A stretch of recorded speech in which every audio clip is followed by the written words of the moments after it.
Сәлеметсіздер ме? Сәлеметсіздер ме менің оқырмандарым, YouTube каналындағы, TikTok каналындағы, Instagramдағы оқырмандарым.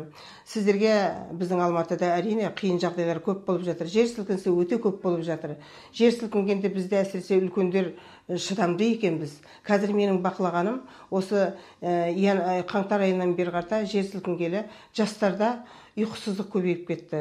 Жас келіншектерде, тіптен ұл балаларда да сондай болып кетті. 20-дан асқан балалар, 20-ға дейінгі, тіптен 15-тен асқан балалардың 30-35-ке дейін қорқыныштар көбейіп кетті.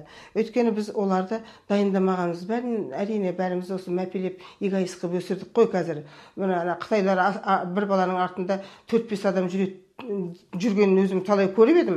Мысалы, атасы, әжесі жүрсе, мамасы жүреді, күтушісі жүреді, тамақ берушісі жүреді, 5 адам жүрген өзім көзіммен көрген Пекинде, Бейжіңде.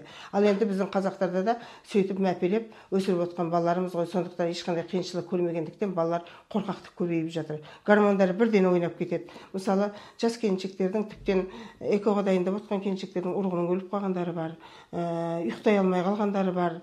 Сондықтан осы жастарды кішкене мен айтар едім, сабырға шақырар едім. Жастар, сендер кішкене мына подсознание дейді ғой, мына түпкі ой саналарыңызды кішкене мықтырақ ұстаңыздаршы. Ой саналарыңызбен бір мезгіл медитация жасап, бір мезгіл кішкене көбірек оқып, көбірек ауаға шығып, жаңағы өздеріңіз сондай қорқыныштан тазартуға тырысыңыздар. Суға түсіңіздер, секіріп ойнайтын нәрселер бар. Қазір сіздерге жастарға өте көп қой.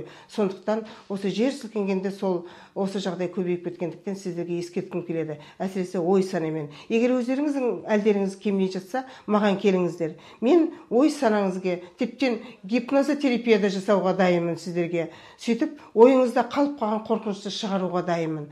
Сондықтан сіздер қорықпаңыздар, барлығын да істеуге болады. Медитацияны үйретемін, ішкі құрылысты қалай емдеу керек екенін үйретемін.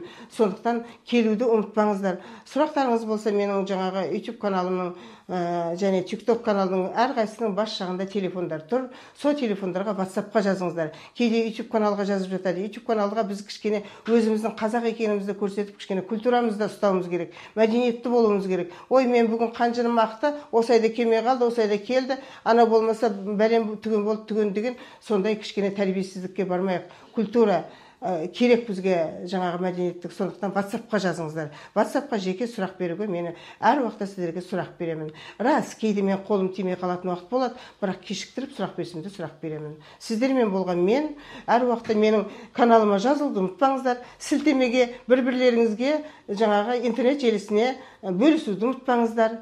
Және де лайк қоюды ұмытпаңыздар. Просмотр жасап қарап отырсаңыздар, менің сіздерге беретін көп сіздерге жаңағы пайдалы кеңестерім бар. Сіздермен болған мен ауырмайық, қорықпайық, паника жасамайық, медитация жасайық одан да.